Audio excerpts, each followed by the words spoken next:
In my 20s, two close friends, Jackie and Dre, had a catastrophic breakup. Jackie did the regular breakup routine, reacclimating to a solo existence and making personal changes that, if undertaken sooner, might have saved the relationship, otherwise known as a glow-up. And Dre spent an entire month walking in the woods. The thought of doing such a thing stuck in my head for years.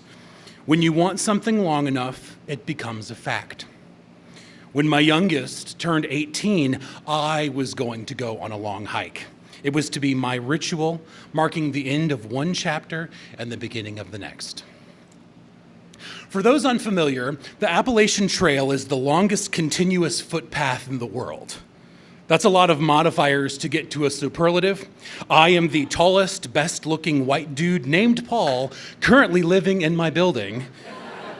But the AT is actually impressive. 2,100 miles running from Georgia to Maine. It's a special place and a cultural object. To hike the Appalachian Trail can be an accomplishment, a plot line, even a punchline. Men will literally hike the Appalachian Trail instead of going to therapy. I spent the first part of my adult life raising kids.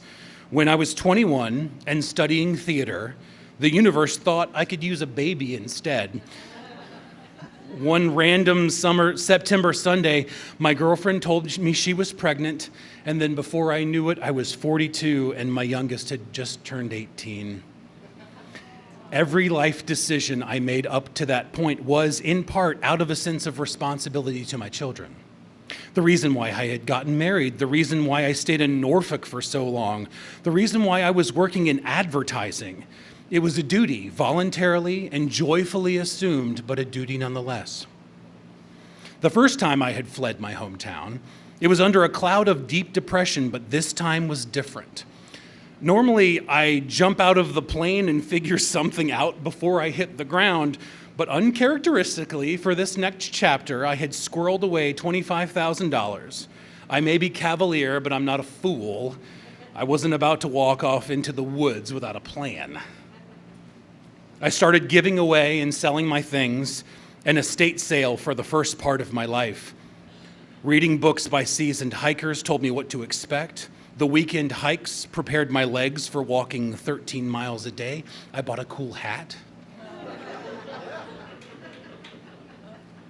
The morning of May 23rd, 2022, I boarded an Amtrak train in Norfolk, Virginia.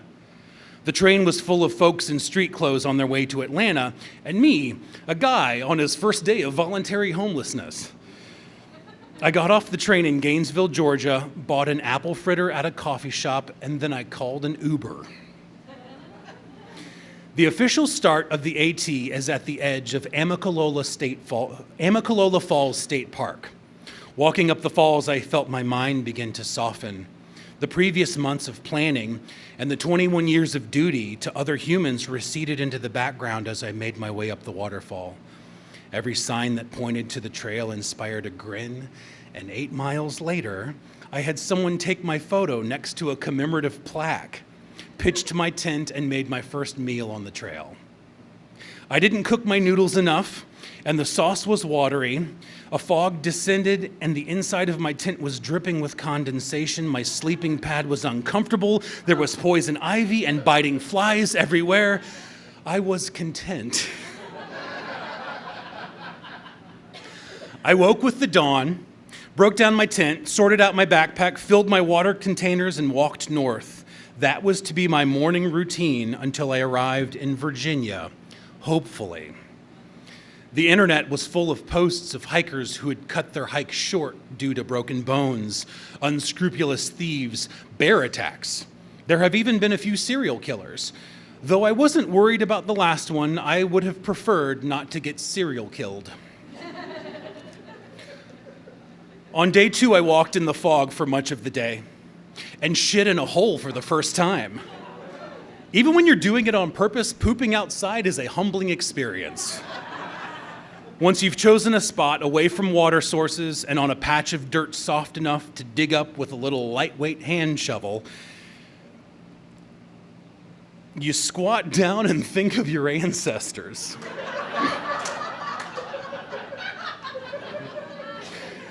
There were mountain laurels and moss and a light fog in the distance. It was truly the most beautiful shit I had ever taken. The sounds of mammals skittering in the underbrush, the bird song, and machine guns. In the middle of this most human of acts, I had my first surprise. Machine gun fire that couldn't have been too far off. There must have been a military base nearby because there's always a military base nearby.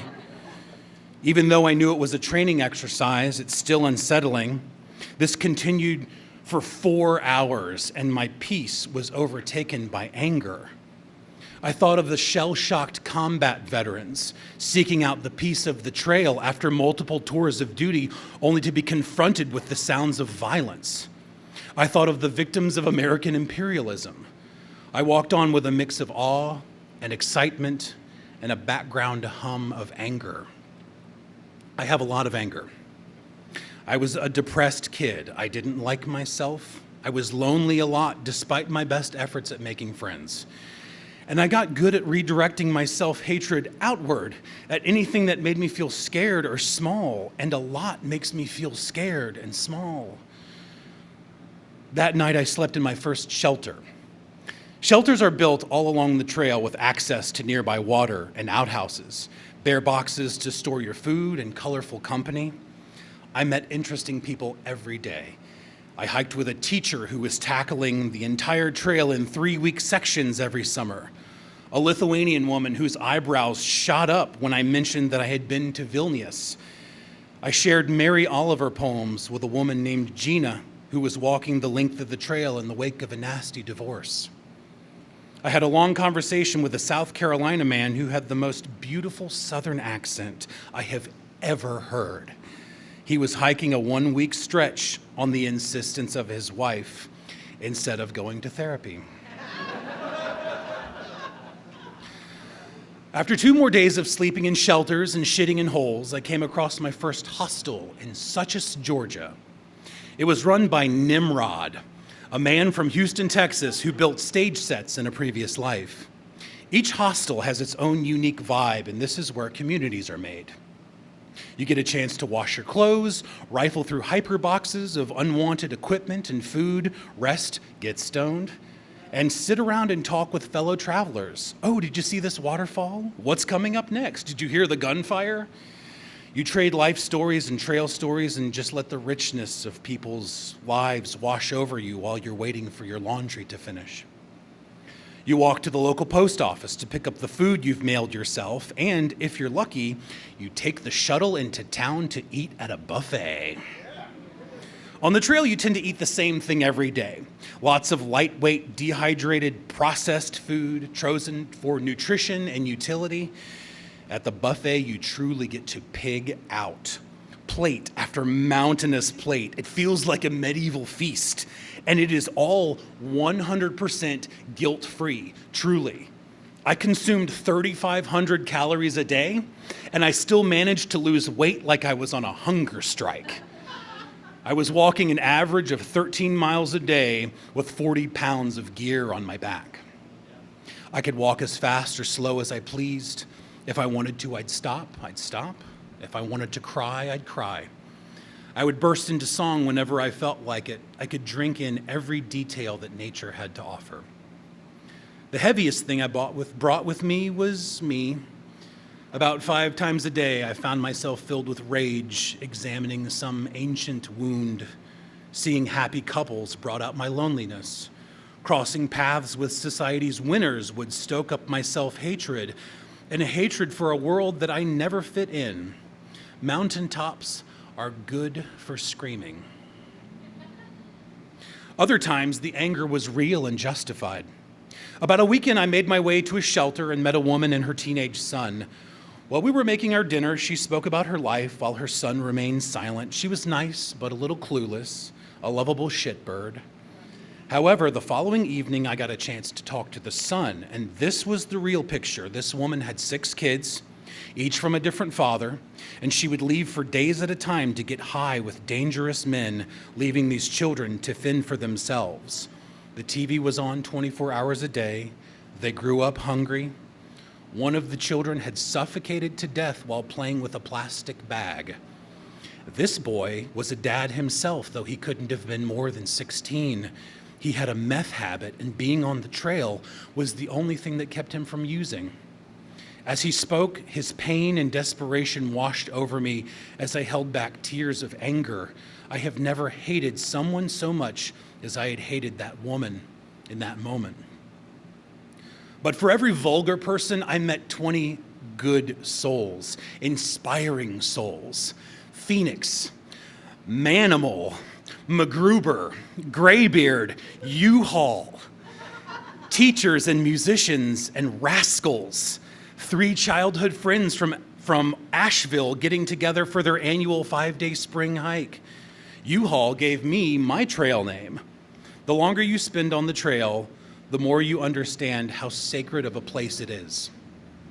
At a shelter in North Carolina, I met Kayla and Bill, twins who were 17, my kids' age, and were hiking the trail after high school graduation.